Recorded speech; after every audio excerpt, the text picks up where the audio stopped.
Good morning. Morning.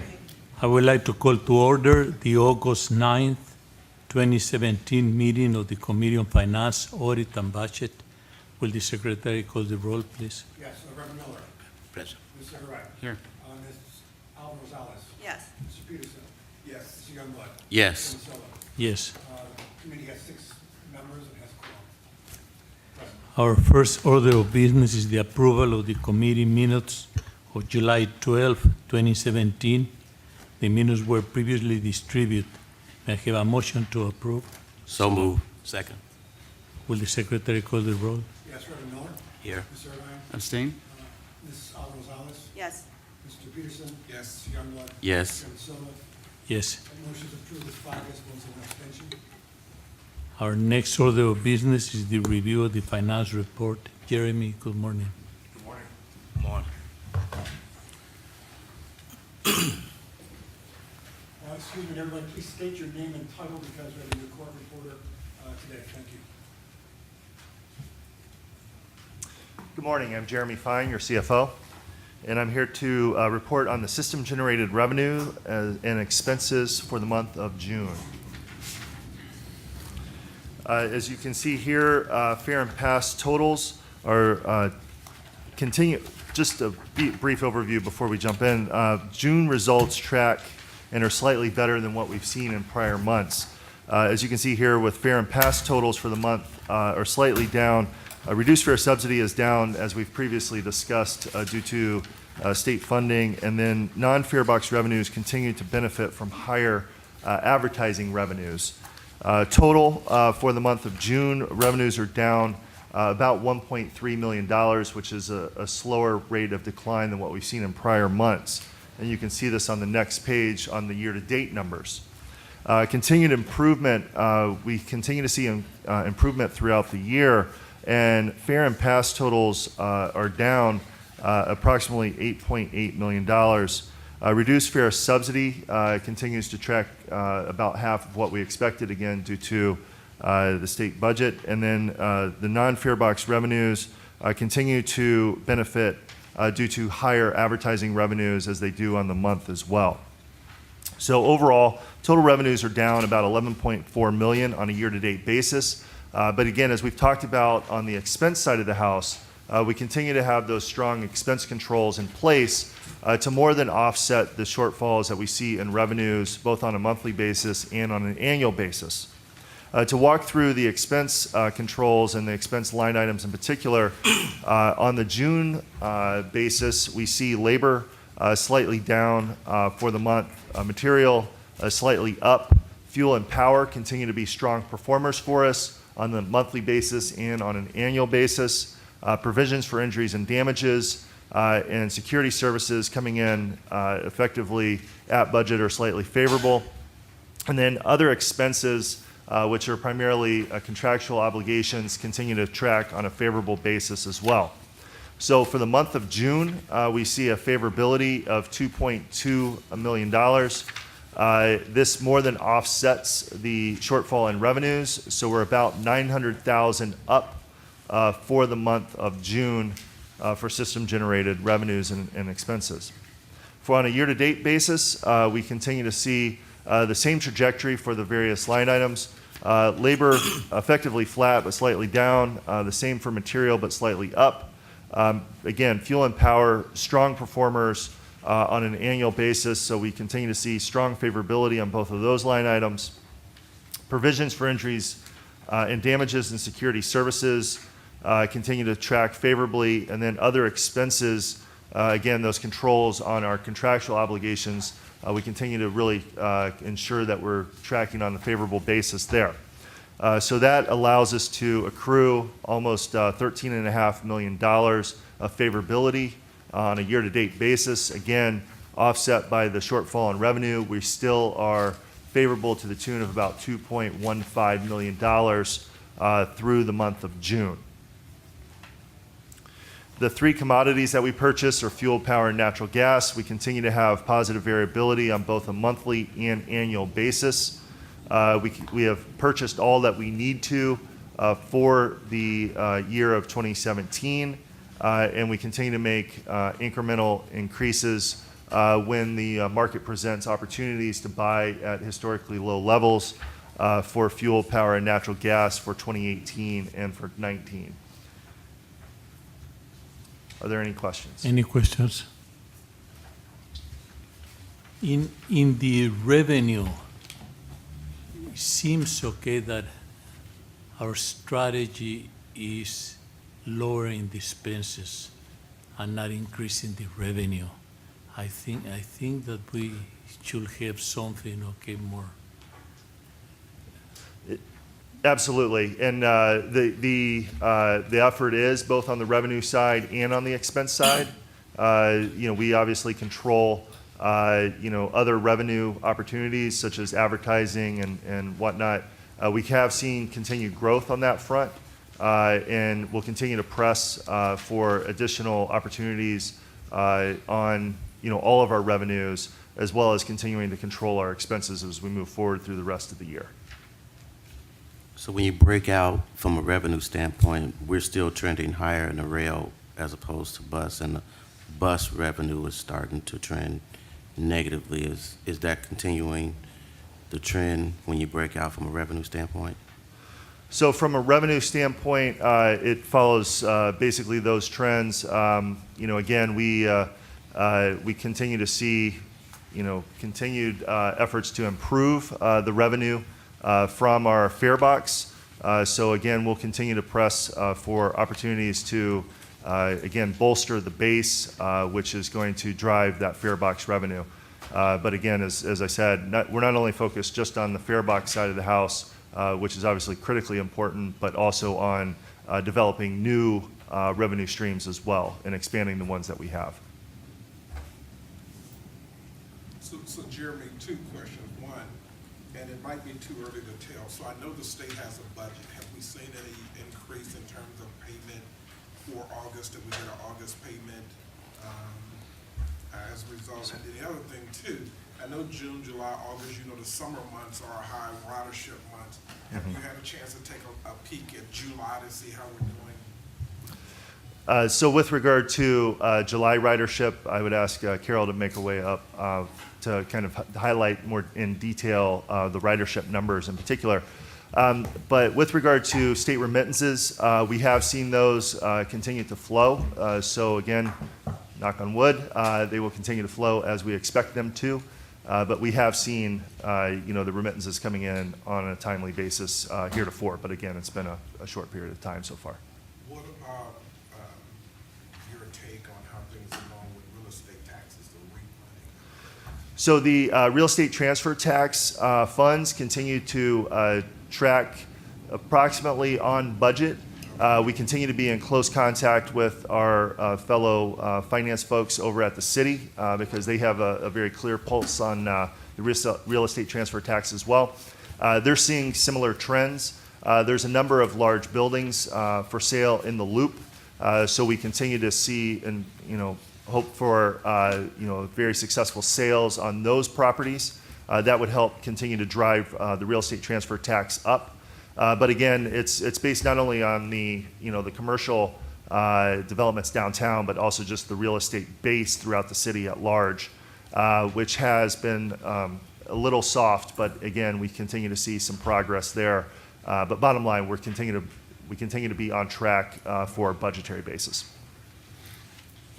Chairman, in terms of the ridership question, I think June was a relatively good month for us as we look at this year. And we had favorable weather. There were a lot of special events in the city that people were using CTA to access. We're still looking at July and finalizing numbers. One thing that's important to note is that last year, Lollapalooza fell almost entirely in July. That's a huge ridership weekend for us. And this year it was in August. So we'll see some variations there relative to timing. And we'll get back to the board with some final numbers as soon as they're available. Now, we talked, Jeremy, we mentioned earlier about how the sugar tax in the Cook County will affect sales from an overall standpoint because that money flows in from Cook County and the neighboring suburban counties. How are we going to monitor that revenue, and do you think it's going to have a negative impact as people start to venture out into DuPage and Will County, and that money starts flowing into the PACE and other forms of transportation relative to how our decrease is in the CTA? So that's a great question. We continue to also track that with our counterparts at the city and at the county because that's an important part of the sales tax, that being, is an important part of our budget, but it's also an important part of those other two jurisdictions as well. So, I think that everyone's eyes are on taxes in general, but that tax in particular, on seeing what the overall impact would be, not only for generating funds per that tax, but its residual impact on the sales tax. So it's a little too early to tell how that's actually impacting sales in the city, in the county, but again, we'll be tracking that ourselves as well as with our counterparts. Any other questions? No question, but I just want to echo what Alex mentioned. You just can't continue to think you can hold down expenses when revenues are constantly going down. I mean, we've had great winners, we've had this conversation. We've got to find some other ways to generate additional revenue. Absolutely. Or we've got to talk about, the agency as it exists today. It's just, you're getting to the point now where, like you said, every month, we're even performing a lot worse than 2016 on some of these months, and that's the thing. So it's constantly going down. As Alex mentioned, there's no way we can just continue to hold down revenue expenses and think that we're going to manage the fact that revenue continues to decline. And in relation to the fare box, seemed like we had a great amount of delays with the riders, bus delay. It looked like that was up last month. Do we know why?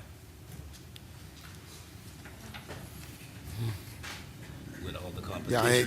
Yeah, we did experience an increase in delays of service. It's also, I think, important to note that the summertime is a period where there's a lot of construction, a lot of festivals, street closures, and things of that nature that tend to impact our service, which can also start to impact the reliability of service as a whole, particularly on our bus side. On our rail side, I think we had a slight uptick in delays. That was really, I just think, variabilities due to maintenance and signaling and other engineering issues with our infrastructure.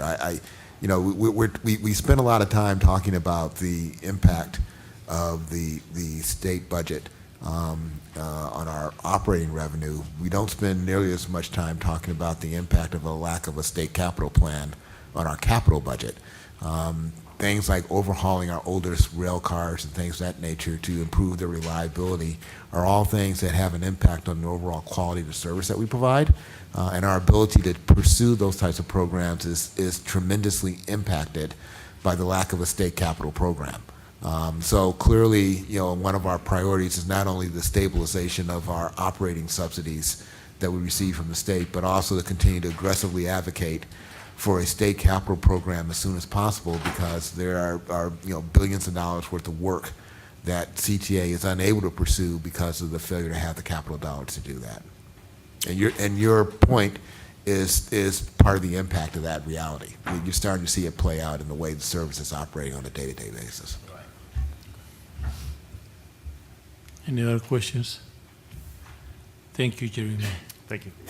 Our next order of business is the review of an ordinance establishing rates of fare for the first day of school for Chicago Public Schools in 2017 and 2018. Jeremy.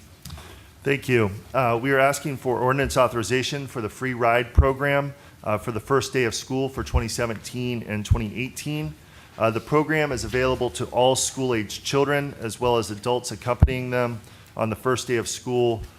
For 2017, that'll be September 5th, and the date for 2017 is still to be determined. The free rides will be available from 5:30 a.m. to 8:30 p.m., which are the normal business hours for the student reduced fares that are valid on the CTA. The program has been in existence since 2011 and has been a very successful program on ensuring high enrollment on the first day of school, which is critical to the school funding formulas for the CPS program. The program has averaged around $140,000 over the last 4 years, which is about 130,000 people taking advantage of the program. So again, a very successful program on ensuring high attendance for that very critical first day of school. We are currently looking for a program sponsor, and we'll continue to press that to help cover the cost of the program. Do we have any candidates for We are sponsoring? actively pursuing some folks that have big back-to-school type programs. So again, we're pressing for a sponsorship for the program. We have in prior years received a sponsor in the form of the Sun-Times, but again, a lot of these types of sponsorship dollars are not as robust as they once were, but we're continuing to press, particularly for the folks that focus on back-to-school sales and things like that. Jeremy, what's the cost again? It's about $140,000 for the year. How far out do we approach these sponsors, since we probably know in advance what day school will start and we need somebody to come with some capital to fund this? Correct. We've been pursuing this through Intersection, who is our advertising agent, and we've been pursuing this for a while. Like I said, there's not as many advertising and sponsorship dollars for these types of programs. A lot of folks that do this are alcohol companies, which obviously doesn't have a natural fit for this type of sponsorship. But again, we are continuing to press the issue with the folks that would be kind of natural fits for, again, those back-to-school type coordination efforts. Who is in charge, of bringing the sponsor? The Department of Revenue, which falls under me, and again, our third-party agent, which is Intersection. Jeremy, it's too late now, but I got some ideas. Okay. Those that doable, I think would be support. Yes. Any other questions? If there are no further questions, may I have leave to place this item on the omnibus for approval? So moved. Second. Thank you, Jeremy. Our next order of business is the review of an ordinance authorizing an amendment to an intergovernmental agreement with the City of Chicago through its Department of Transportation Infrastructure improvements for bus transportation. Carol, good morning. Morning. Carol Morey, your Chief Planning Officer. So this item would authorize an amendment to an existing intergovernmental agreement with the Chicago Department of Transportation, which allows CTA to reimburse CDOT for specific work, either infrastructure improvements or engineering and planning studies that are designed to improve CTA bus service. The original IGA authorized $2 million in reimbursements and had a term of 3 years, which expires at the end of this month. CTA staff is recommending an How extension. much do we have left? So we've spent or committed to spending about $590,000 so far. So just a little under 1.5 million is left. Thank you. So we're recommending an extension of the IGA for 3 years with 3 one-year options to extend. And again, we're not requesting any additional funding. So in terms of what we've spent, it's $590,000. $90,000 was for infrastructure improvements at the 63rd Street beach stop. And that was necessary in order to make that bus stop fully ADA accessible. We've also committed to spending an additional $500,000 on engineering and planning work for the Chicago Avenue and 79th Street bus corridors. This funding is a pass-through of a federal grant received by CTA through RTA and CMAP, which is specific to work on these corridors. I'd be happy to take any questions. Any questions? Carol, so the 63rd Street bus turnaround is complete? Yes. Fantastic. I'll have to go check it out. Thank you. And that's not going to change due to the presidential library being over in that area? So this was really brought to our attention through Director Irvine and also some members of the community that there were issues with ADA accessibility specific to 63rd Street at the beach stop. And so we were able to allocate a PBV, so, you know, excess funds to make improvements to that stop. Any questions? If there are no further questions, may I have leave to place this item on the omnibus for approval? So move. Second. Next order of business is the review of an ordinance authorizing a sublease to Far Point Development LLC, a portion of 120 North Racine Avenue, Chicago, Illinois. Carol? So this item is the approval of a sublease to Fairpoint Development for just over 5,000 square feet at 120 North Racine. As you know, the first and second floors of 120 North Racine are leased to Sterling Racine, Inc. Subleases require the approval of the Chicago Transit Board, which cannot be unreasonably withheld. And this is just part of their ongoing program to sublease this space. I'd be happy to take any questions. Any questions? Yeah, so Carol, so as I read this, they've got 84,000 square feet of space, and they're leasing it out, they're subleasing it to others. They're subleasing it to others, How yes. much are they leasing in terms of the total square footage they've got, how much are they using? So right now, the subleases are for a little over half of the space. Okay, but do we know how much their entity is using? So Fairpoint Development is an affiliate of Sterling Racine, so they're leasing the 5,000 square feet. We can check with them and see what their ultimate plans are for the remaining space and get back to you on that issue. Yeah, I'm just curious, since they were the first ones to go in there and lease the first two floors, how much of it they're occupying, or they're just holding it and just subleasing it to tenants? So I think their plan will include some additional subleases, but again, they are also investing tenant improvement dollars in you know, making changes that make that space more leasable, which, you know, the CTA did not have available at the time. And this is 10 years, a 3% increase every year? Yes, a 10-year lease with a 3% annual escalation, yes. So right now, the total rent is about $1.3 million annually. And they're also responsible for 2/3 of the building operating costs. So this is roughly twice as much as we were previously receiving for this Yeah, property. The only reason I mentioned that West Loop is just a hot area in terms of just space, and, you know, we're locked into a 10-year lease with a 3% escalation clause. But again, if you're trying to find space and there's constantly going up, I just want to make sure that, you know, anyway, we'll talk later about this. Any other questions? If there are no further questions, may I have leave to place this item on the omnibus for approval? So moved. Second. Our next order of business is an ordinance authorizing an agreement with City Year Inc. for volunteer service activities. Thank you, Carol. Jerry Alder. Good morning, Mr. Chairman, members of the board. My name is Gerald Alder. I'm the Vice President of Legislative Affairs.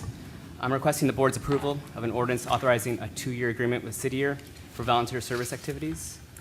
City Year is a national youth service organization. They provide service throughout the community. For the City of Chicago members, they're going to be participating in a 1-year program which helps beautify urban spaces, create community gardens, and mentoring and tutoring CPS students. CTA will be providing fair media for 190 City Year members for the entire service year, and that's actually going to be a 2-year service year because of this agreement. It's going to be 2017 and 2018, then also 2018 and 2019. And then in exchange, City Year members will be providing CTA with valuable community service. They'll be assisting in our planning department and handing out bulletins at bus stops and at rail stations. They'll be providing community outreach at projects such as RPM and so forth. and also promoting CTA as brand ambassadors. Overall, City Year has been a great partner with CTA, and I'm happy to answer any questions you may have. How many years have we been doing it? To my knowledge, 18 years. Mr. 18 Chairman. years.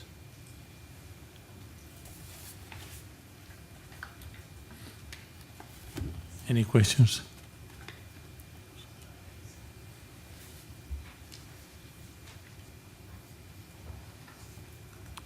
No questions. If there are no further questions, may I have leave to place this item on the ordinance for approval? So moved. Second. Thank you, Mr. Chairman. Thank you, Jerry.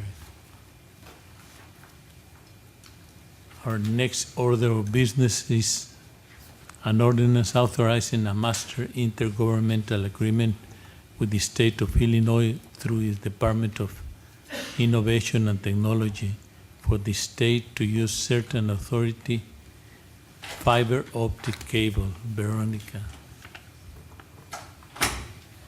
Good morning. Good morning.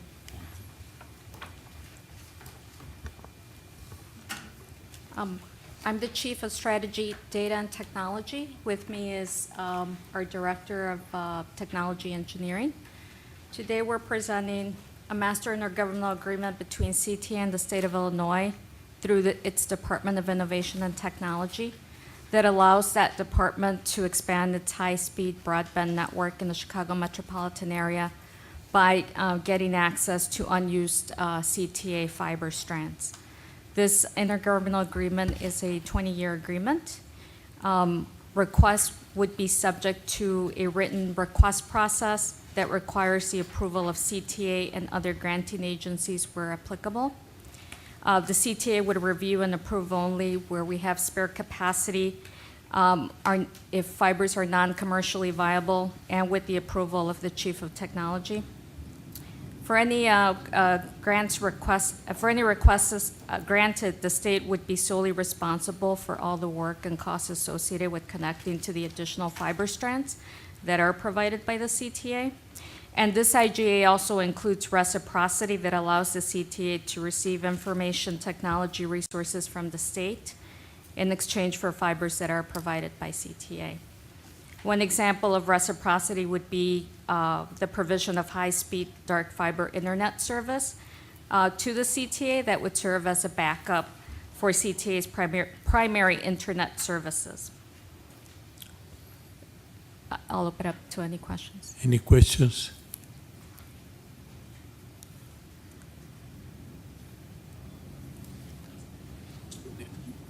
We don't have use for the fiber optic ourselves, do we? We do. I'll let my director speak to that. Can you just tell us a little bit about the? We have fiber optic cable in use for our needs and services, and we do have spare capacity built in. And the spare capacity that is available is something that we've set aside for future expansion or for other intergovernmental sharing, such as Cook County, City of Chicago, and State of Illinois. And how many years have we done, this type of agreement with the state? The state has two existing IGAs with the CTA for the Blue Line Congress and the Purple Line. This master agreement is just to look to provide an expansion mechanism for additional routes. And the original agreements go back to 2011, if I'm not mistaken. Do we collect any revenue? It's more of in-kind compensation. So we would receive reciprocity for opportunities where we might be able to use the state's fiber to back up our facilities for redundancy and disaster recovery. Fair reciprocity. Yes. Any questions? Is there an area of concentration where the space capacity, where there's additional fiber available? Or is it just? We have fiber along each rail route, and each rail route has a different quantity of fiber, but we do have enough spare capacity to support this. And there's no areas like inner city, outside, where there's more, where there's additional space capacity? Or is it pretty much- Because of our rail route system is type of a spoke and hub architecture, our cable follows the same way. So as you get closer to downtown, we get an increase in fiber count. And the purpose of the state, the goal of the state is to get to the downtown area, to Thompson Building or to the Atlantic Building. is where we would hand off to the state for their services. And so that's where you see an increase in capacity is as you get downtown. Okay, thank you. Any other questions? If there are no further questions, may I have leave to place this item on the omnibus for approval? So moved. Second. Thank you, Veronica. Thank you. Our final order of business today is the review of 8 purchase and sales award recommendations. H1 has been deferred. Presenter Ellen McCormick. Good morning, Ellen morning. McCormick, Vice President of Morning. Purchasing and Supply Chain. Let's start with contract number A1.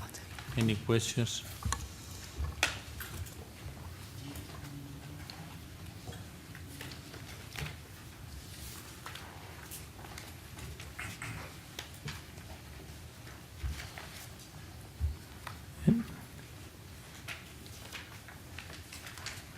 No question for A1. Let's move then to contract C1 through C3. So I've got a question regarding C2. A little bit surprised, we only got one response to a financial advisory service.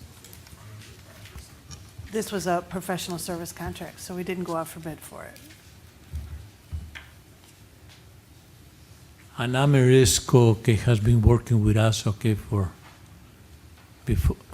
how many years? But I'm just curious. I'm sorry, I thought we were on C2? C2, yeah. So Oh, C2, sorry. CFN, Financial Thank you, Brian. Advisors. Yeah, I'm just curious if we worked with them before. I mean, I just know there was a lot of. We have worked with them before. They did help us with previous TIF financing. I believe they are good with TIFIA and helping us with the federal government get the loans, so. Chairman, Jeremy Fine, CFO. PFM is one of the members in our financial advisory group that was brought before the board in January of this year for authorization of the pool of financial advisors. So they're in the pool that we approved in January? That's correct. And as Ellen said, they have been, a very important part of the TIFIA program here at the CTA. They have experience in the prior 3 TIFIA loans that the CTA was able to secure.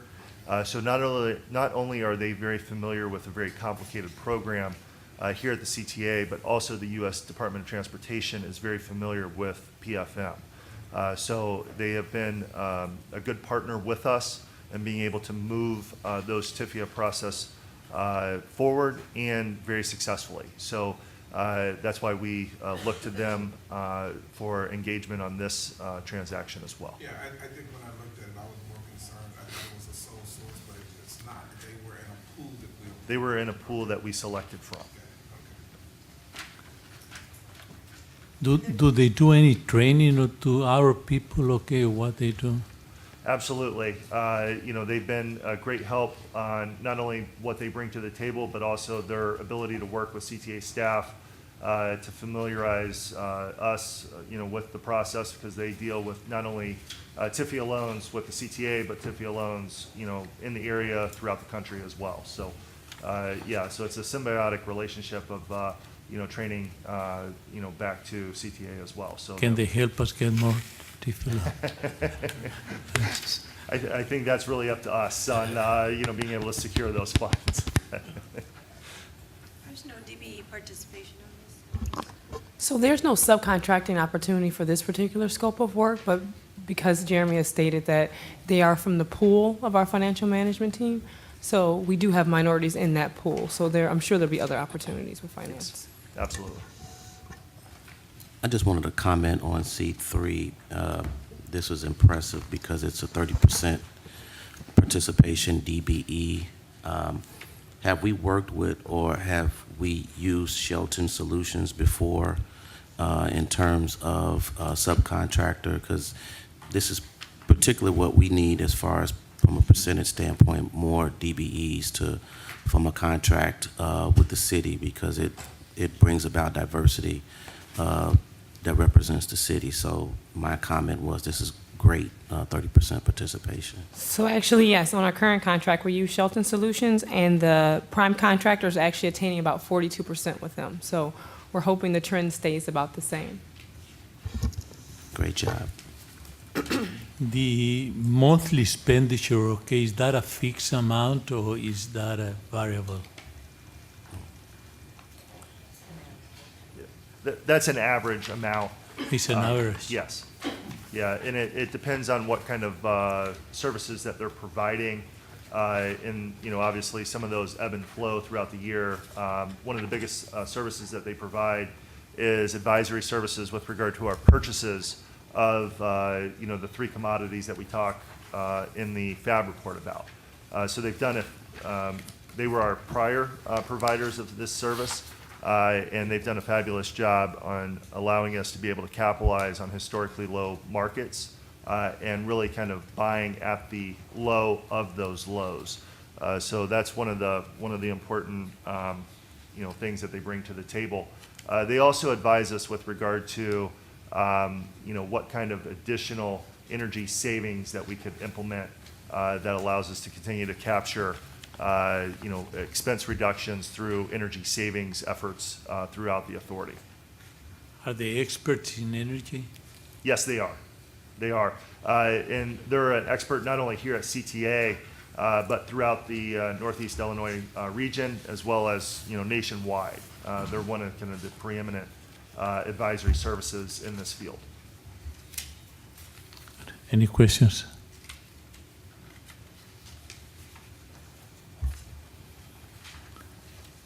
Let's move to contract number D1.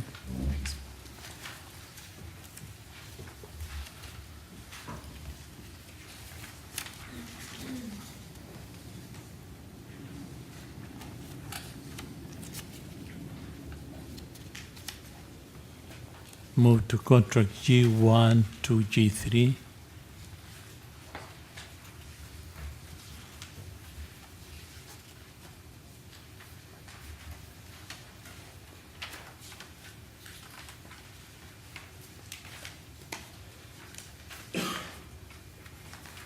If there are no further questions, may I have leave to place these 8 contracts on the omnibus for approval?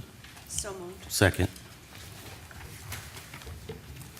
Since there is no further business to come before this committee, may I have a motion to recommend board approval of the omnibus? So moved. Second. Will the secretary call the roll, please? Yes, Reverend Miller. Yes. Ms. Irvine. Yes. Ms. Alvarado. Yes. Mr. Peterson. Yes. Mr. Youngblood. Yes. Chairman Silva. Yes. That motion is approved with 6 yes votes. Finally, may I have a motion to adjourn? So move. Second. All in favor say aye. Aye. Aye. Aye. We're adjourned.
Is Mr. Owens here? Mr. Owens, the public comment speaker? Mr. Owens?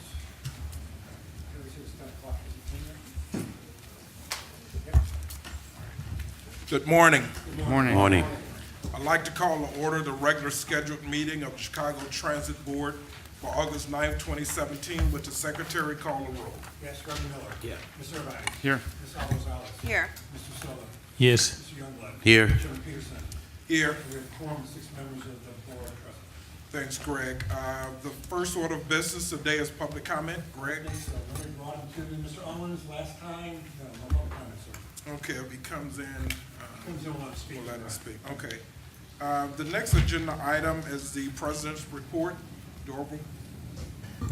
Thank you, Mr. Chairman.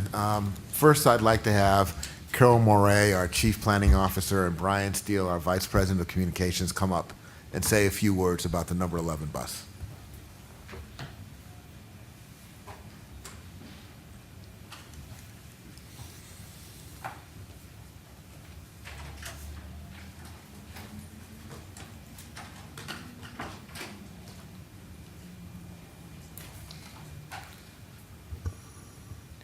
Good morning, Carol Morey, Chief Planning Officer.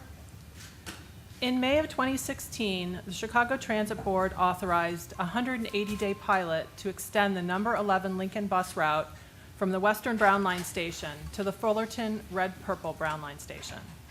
This pilot became effective with the summer service changes in June of 2016 and was extended by board action in December of 2016 and June of 2017. The extension operates between 10 o'clock a.m. and 7 o'clock p.m. weekdays at a 16 to 22-minute frequency, consistent with existing service to the Western Brown Line Station. The hours for the service were chosen based on the types of trips that were requested by the community, predominantly shopping, doctor's visits, and access to senior centers, the library, and parks. The target ridership for the service was 1,500 rides per weekday, while ridership on the extension averaged 500 rides per weekday during the pilot, far short of the goal. So this slide shows the performance of the route relative to the target. You can see we were on average at about a third of the goal. Some advocates of the service have requested morning rush hour service as part of the pilot. In evaluating that request, CTA staff noted that including morning rush hour service would increase the ridership target to 1,960 rides. However, if we added service during the morning rush period, and let's say we got the average ridership that we would expect for that period, in planning speak we call that system average productivity.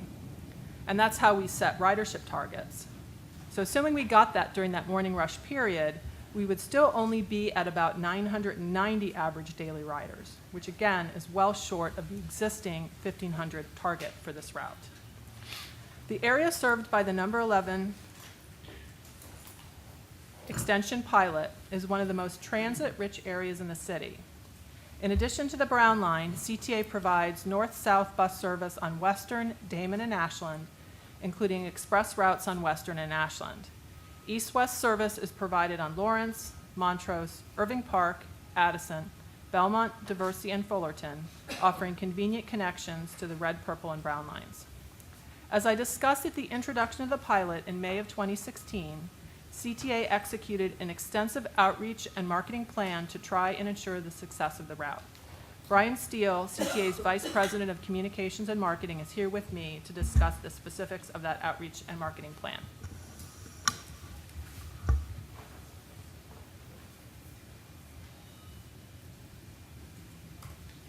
Good morning, Directors. Brian Steele, Vice President of Communications and Marketing.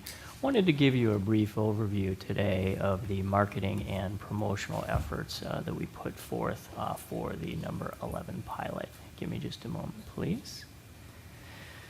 Since the launch of the pilot last June, we've undertaken, as I mentioned, extensive marketing and promotional efforts. Our goal was really twofold. First, we wanted to make sure that there was adequate community awareness at the start of the pilot.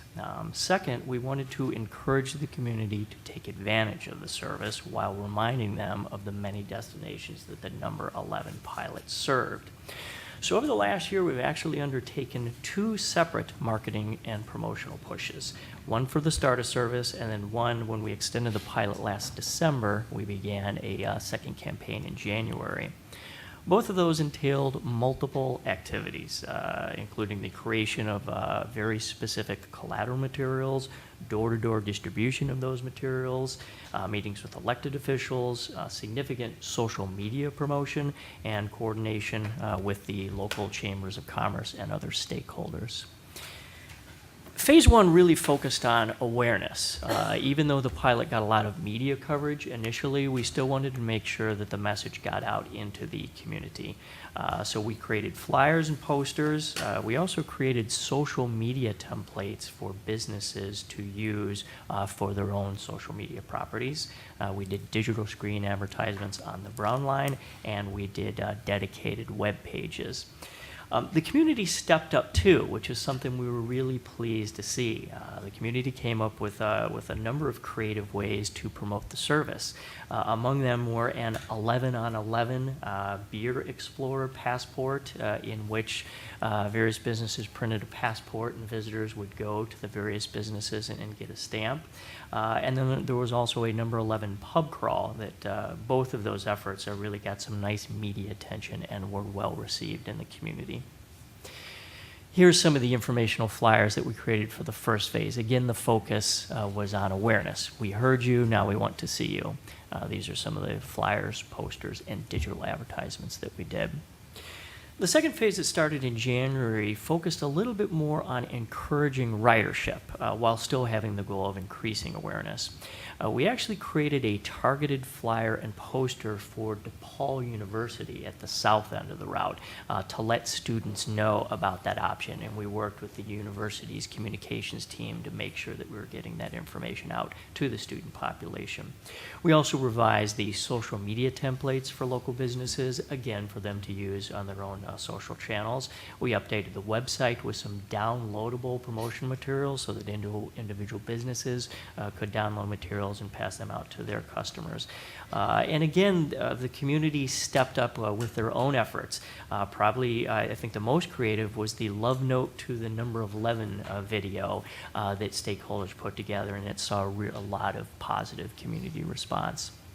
Here are some of the updated materials that we did for phase 2. You can see Get Stuff Done, Get to Class. That's the DePaul specific one that we did. Again, updated digital advertisements, and we started doing promotion via our Instagram account, which launched earlier this year. Again, I mentioned the website and some of the many social media posts that we did to promote the service.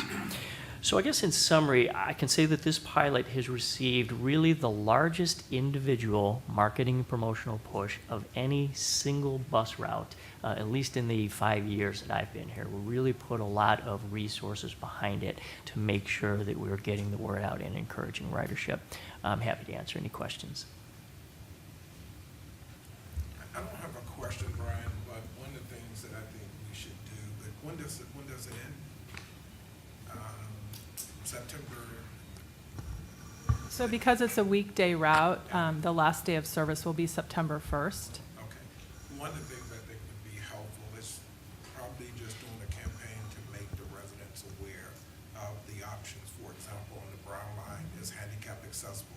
If I recall in meetings, we had a lot of seniors, and I saw a note that Kevin sent to Greg. I think getting information out about what the alternatives are, and especially letting senior know that, especially those who need access to elevators or whatever, letting them know that, we do have the ability to accommodate them at some of the options that exist in the community. So, We've actually begun preparing materials to let customers know that the pilot will be ending.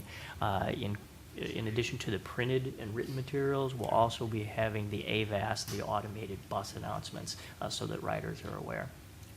And we'll certainly do the type of targeted outreach in the same way that we did for the marketing campaign. We'll make sure that we get out to those individual stakeholder groups to make them aware of the change. Sure. Thank you, Carol and Brian. As Carol and Brian indicated, for more than a year now, since June of 2016, we have tested extended bus service on Lincoln Avenue at the request of the community. At that time, it had been 4 years since service on that portion of the number 11 route between Fullerton and Western had been altered, and I agreed with the community that it was worth testing for the service again. I will say this, I've been in this business a long time and with CTA for a number of years, and I'm not sure that I can ever recall a level of enthusiastic support for a route extension that I saw from the people who live in this corridor. Though I think we have certainly tried to show that we put forth a significant and sustained effort to market and promote the route, unfortunately, it wasn't enough. The reality is we are consistently running near empty buses with only 1/3 of the daily ridership needed to sustain the route. Our analysis shows that people are simply taking advantage of the other service in the area, including the Brown Line, where we've seen ridership increases, and the dozen bus routes that also serve that area. In fact, as Carol pointed out, this area is already one of the most transit-rich areas in the city outside of the loop. The pilot cost CTA about $932,000 from June of last year through September of this year, and we have determined that it does not make sense to continue to spend the money on a route for so few riders. As you know, we have a responsibility to both our customers and the taxpayers to spend dollars wisely and where they are most needed, and we remain committed to looking at our bus service holistically throughout all Chicago communities. While I am, and I know CTA is disappointed that this service did not attract more riders, I do want to take a moment to thank the local community and Alderman Pawar and Alderman Smith for their tireless efforts and enthusiasm for transit. And we will continue to keep an open dialogue with them about other service enhancements and improvements that we can make in that area as we proactively reach out to all the constituencies about other service alternatives. With that, I thank you for the board's support on this endeavor, and obviously we will take on and pursue the recommendations that you have made to us about the communication to the community. Any questions from board? Okay. Yeah, thank you, President Carter. And as a heavy transit user that sold my car a couple of years ago, I travel on that corridor frequently, and I use the 11 at times. I used it before we ended the route before. I missed it when it was gone. I was very happy that we were able to get the pilot going, and I used it during the pilot period, including just less than a week ago to get my groceries from Trader Joe's home. And so I would love to see the 11 stay. I'd love to see the 11 stay at longer hours and on the weekends, and I would be using it again, if that were the case. As a transit board member with a responsibility for looking at the overall system and, as President Carter said, making good use of our dollars, it breaks my heart, but I understand why we can't, we have to let this go at this time. The environment that we're in with competition from Uber and Lyft and their programs is tough. And Uber, for example, the study found that about 59% of an Uber ride is subsidized by venture capital, and that allows them to keep their prices artificially low, and that's pretty tough to compete with. I feel terrible for the 500 people a day that were using the 11, and knowing that they will not have that option. And I hope a day comes when things turn around and we can, provide some kind of service on that in the future. But right now I understand why we can't. And so I just wanted to say, I appreciate all the efforts of the people from the community that pushed to restore the service, and that was very heartening to see. And I'm sorry that we're not going to be able to, continue it the way they fought for it. So thank you. Any other comments or questions for Dorval, Brian? Okay. Thank you, Carol, Brian, and Dorval as well. The next order of business is accommodations. Dorval? Thank you, Chairman. One of the honors of being president of the Chicago Transit Authority is to get the opportunity to recognize some of the hardworking and dedicated employees who, in this case, inspect, clean, wash, and sanitize our vehicles on a daily basis, as well as ensuring that our customers have a safe and pleasant ride on our transit system. By working hard to keep our vehicles fresh and sanitary, they help improve the passenger experience for over 1.6 million rides that we provide for our customers each day. Here at CTA, our mission is to provide quality, affordable transit services that link people, jobs, and communities. We also put our customers first and aim to ensure they travel to their destination in as clean and a safe vehicle as we can provide. The first impression a customer has of CTA always begins with the condition of the vehicles that they are entering. By thoroughly examining, cleaning, and disinfecting the vehicles in their care, each of these individuals has demonstrated pride not only in their individual tasks, but in the organization that they work for.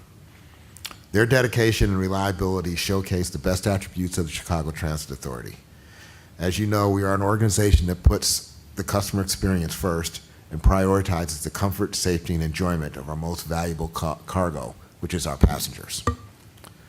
This morning, I especially want to thank 4 outstanding bus and rail general cleaners who have attained the highest quality inspection scores for vehicle cleaning in 2016.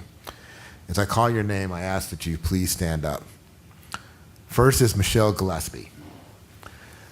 Michelle is a rail car servicer working out of the Midway Terminal and has been an employee of CTA for 16 years. Next is Gregory Herndon. Gregory is a rail car servicer who works out of the Rosemont Terminal and has been an employee with CTA for 5 years. The third person is Philip Jones. Mr. Jones is a part-time bus operator out of the 77th Street Garage and has been with CTA for a year. And the fourth person, who unfortunately isn't able to be with us here today, is a gentleman by the name of Daryl Stigley, who is a customer service assistant that works out of the Howard station and has been a CTA employee for 2 years. These 4 employees, who combined have more than 24 years worth of a CTA experience, have demonstrated what it means to go above and beyond their everyday work duties to become exceptional members of the CTA family. I'd also like to take a moment to mention the fact that Mr. Stigley and Mr. Jones, who work to keep our buses clean, came up through CTA's Second Chance program. This is a testament once again to this program's success, not only for those who are provided a new opportunity to turn their lives around, but for our organization as well. If not for Second Chance, dedicated and hardworking employees such as these would never have the opportunity to join CTA and enrich our organization with their talents, commitment, and skills. I know that the work that they do is not always easy. It is a challenging task to keep more than 1,400 rail cars and 1,800 buses clean on a daily basis, particularly given the number of passengers that we serve.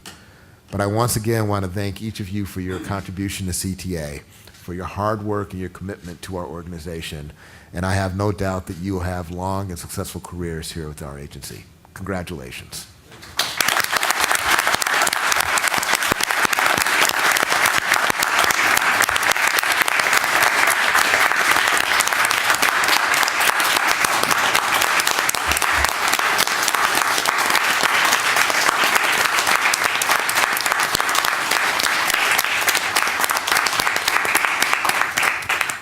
Are you gonna do the photo now?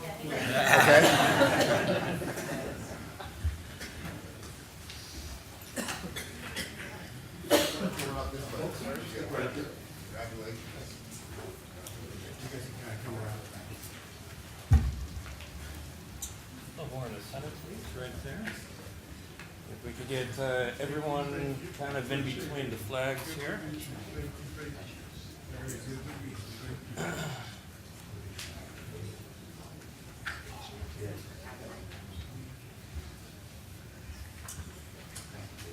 All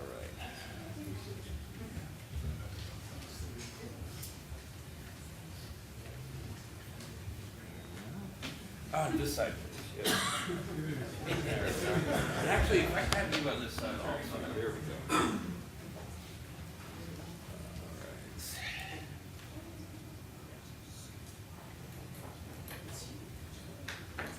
One second.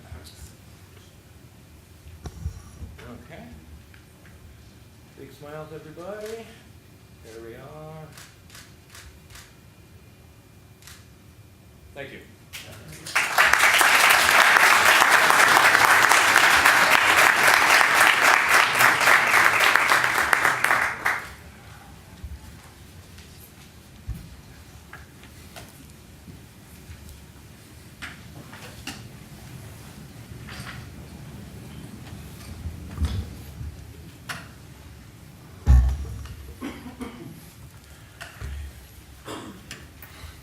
Our next order of business today is the approval of the board minutes of July 12th, 2017, regular board minute meeting.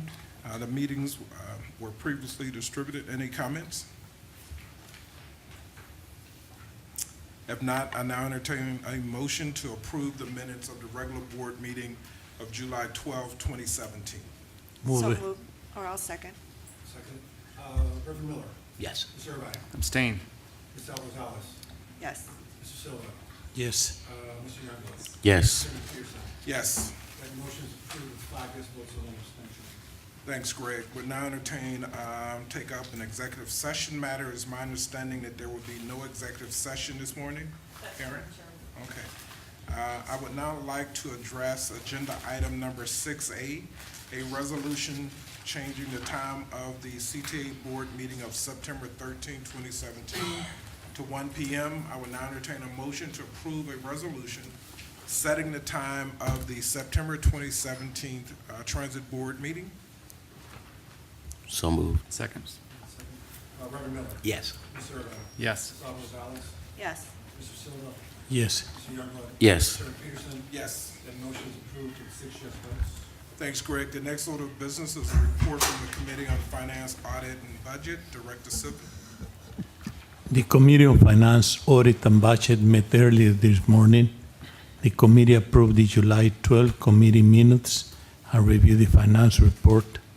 The committee also reviewed each of the following items: an ordinance establishing rates of fare for the first day of school for Chicago Public Schools in 2017 and 2018, an ordinance authorizing an amendment to an intergovernmental agreement with the City of Chicago through its Department of Transportation for infrastructure improvements for bus transportation, an ordinance authorizing a sublease to Far Pond Development of a portion of 120 North Racine Avenue, Chicago, Illinois, an ordinance authorizing an agreement with City Year Incorporated for volunteer service activities, an ordinance authorizing a master intergovernmental agreement with the state of Illinois through its Department of Innovation and Technology for the state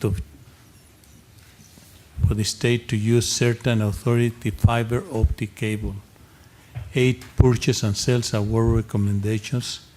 The committee placed all these items on the omnibus and recommended the board approval of the omnibus. That concludes my report, Chairman Peterson. Thank you, Director Silva. May I now have a motion to approve the omnibus as stated by Director Silva? So moved. Second. Reverend Miller. Yes. Mr. Irvine. Yes. Ms. Gonzalez. Yes. Mr. Silva. Yes. Mr. Youngblood. Yes. Chairman Peterson. Yes. That motion is approved with 6 yes votes. Thanks, Greg. The next order of business, construction report, Chris.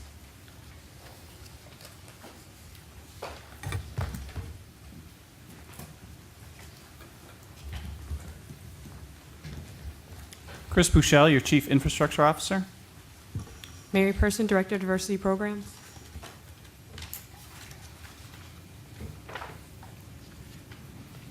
Today we'll start with the 95th Terminal Improvement Program.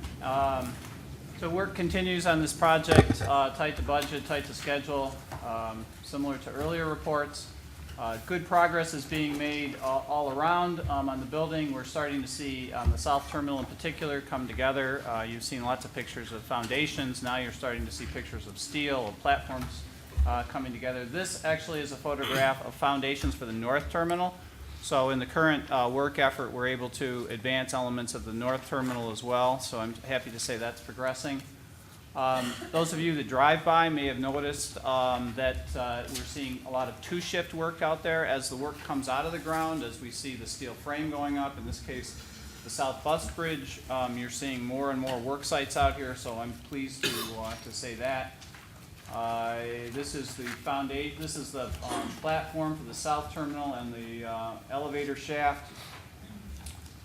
You've seen photographs in earlier reports of the work that's occurring on the east side relative to the bus. You've seen the placement of storm sewer and other structural elements. Now you're starting to see those on the west side as well.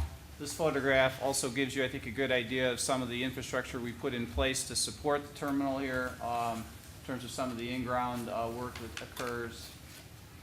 So Wilson also continues on schedule and on budget. We look forward to a fall completion of this project. You can start to see many of the elements coming together in the photographs where you've seen frames. You're starting to see glazing and the station. This is the main station house coming together. So we're very pleased about how it's looking and how it's impacting the community around it. This is the new aux terminal, a use of the existing Gerber building, will predominantly be part of a TOD, but this little corner of it becomes the aux station, so we're excited about that. And then finally, again, you've seen pictures of the Sunnyside in its foundation stage, and now you're starting to see the frame come up. And I think finally, two photographs that again just contrast what a modern station looks like and the commitment of both President Carter and the board to developing that in the footprint of RPM to come. So it is an exciting station. It's now about a third glazed. You can kind of get an idea for what a modern transit station really looks like as comparison to some of the narrower platforms that are seen on the northern part of the Red Line to the north. Speaking of modernization, the Ravenswood Loop signal upgrade project modernizes the signal system in a key corridor for us where we've seen significant rail growth.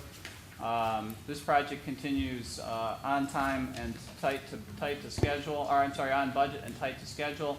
It is still in that foundation stage and cabling where you're seeing the foundations emerge. They're complicated for sure, and then there's a lot of cabling here that gets hung from the structure. So we're seeing those efforts continuing. And then in the background, a lot of the processing equipment, which will be the sort of brain of this system, is getting assembled off-site in the various relay houses that will be installed later this fall. IMD, work continues out at IMD. Chairman, no one needs to tell you it's in your backyard, but it's an exciting project. We recently opened up the Damon Station House and now are working on predominantly on Ogden and Paulina. Ogden is really the focus of it because that will be the accessible component. So we'll be mobilizing caisson rigs and other things out there to drill the caissons for the new elevators. Picture here of the recent press event and the opening of that auxiliary. Quincy continues also on budget and on schedule, tight to schedule. We're seeing, again, a lot of foundation work occurring. I think I'm really excited by this picture. I don't think in all the foundation work I've had the opportunity to show the board over the years I've ever shown a micro pile rig. So I know that all of you are excited about this, maybe not as excited as I am, but here it is. So we do a lot of caissons. Those are the big versions of this. This enables us, you can see this rig is much smaller. It is a key piece of equipment for us to get under the structure, under various things that we have to do to add those vital foundations. So just FYI. Chris, is that within our inventory? Is that something we lease or we actually? This is contractors bring different rigs to the table to do the work as needed. There are some a little bigger, a little smaller. So usually it's part of a contracting package, Chairman. And that concludes my report. Okay, any questions or comments? I have a question. First, Chris, thanks for allowing me to check view micropile photo off my bucket list. Thank you. But on the, going back to a more serious matter, on the 95th Street station, there was a Streets Blog Chicago article this week, I believe, that was wondering about the number of bike securement stations there will be at the 95th Street station. And I guess there was concern there would be fewer than currently, and that currently they're in heavy use. So I'm just wondering if you have any numbers about how many bike racks there will actually be at 95th when it's complete. Well, we're certainly working closely with that community, and we'll do everything we can to provide equal or greater number of racks there. So, however much I like Mr. Greenfield and that particular media outlet. I think in this case, you know, we're looking to do as much as we can for biking out there as the community currently has and or uses. So I think concerns about this issue are unfounded, and we're certainly willing to work with you know, any community groups that are interested in this out there. So Great. you know, everyone has to write a story occasionally, but this one we're on top of. So. Fantastic. Thank you. Any other questions or comments for Chris? Mary? Okay, thank you. Greg, is there any new business to come before the board? Actually, no new businesses that the board has to do anything. However, I think Dorval's going to say a few, President Carter's going to say a few words about some visitors that I think are about to start coming in. Sure. Thank you, Greg. You should start seeing streaming in here very shortly. A group of the summer interns who worked at CTA who were part of the One Summer Chicago program for the mayor. Mr. Chairman, you may recall that you and I met with them at the beginning of the summer to talk to them about employment opportunities and career and advice and things of that nature. And we are now at the end of the summer program, and we've invited them all to come to the board meeting to get a chance to both see the board and take a picture with us. A couple of points I'd like to make about the program itself. This year, CTA hired over 70 high school juniors and seniors to participate in the One Summer Intern program. This is almost double the number of participants we had last year, and as we've indicated in the past, we remain very committed to the program and providing these opportunities to the students here in the city. The interns have worked for us for 7 weeks. They started in late June. They'll end very shortly. Friday, in fact, is the intern's last day with us at CTA. We are planning to have an end of the program celebration tomorrow to honor the interns and their mentors. I should point out that one of the aspects of this program that CTA put in place was not only basically providing the job opportunities for the interns, but making sure that we provided mentors for every intern to help them with their transition into the workplace and providing them with support as they spent their summer here at CTA. I also, as a final comment, want to thank all of the interns for their hard work and dedication to CTA. I wish them all the best for their futures and for obviously a very safe and successful school year. And I look forward to seeing many of you again next year in our summer program as we continue to participate in an opportunity that I think is critical and is necessary for a city like Chicago. So with that, I introduce to the board the entire set of summer interns from our program, and once again, thank them all for their service this summer.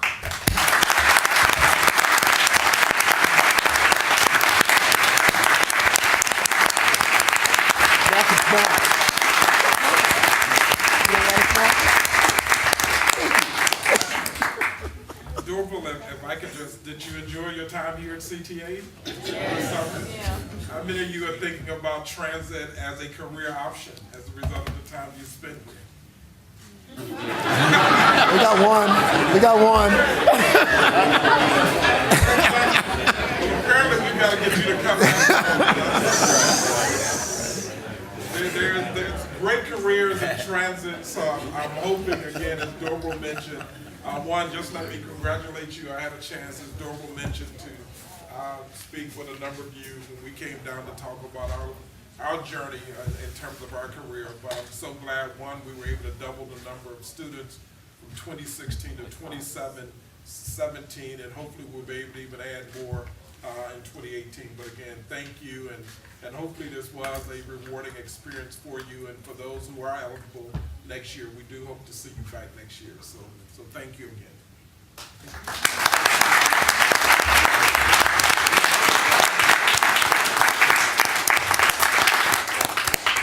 So are they doing a photo? Are they already taking the pictures? All right, they're already taking. It was like to adjourn, Terry, and speaking for myself, Yes. who's a mentor, it's just a great program. Kids we had last year, this year, I think just Morgan and them, they just do a great job, Keisha and all of them. I mean, so kind of speaking out of turn here. All right.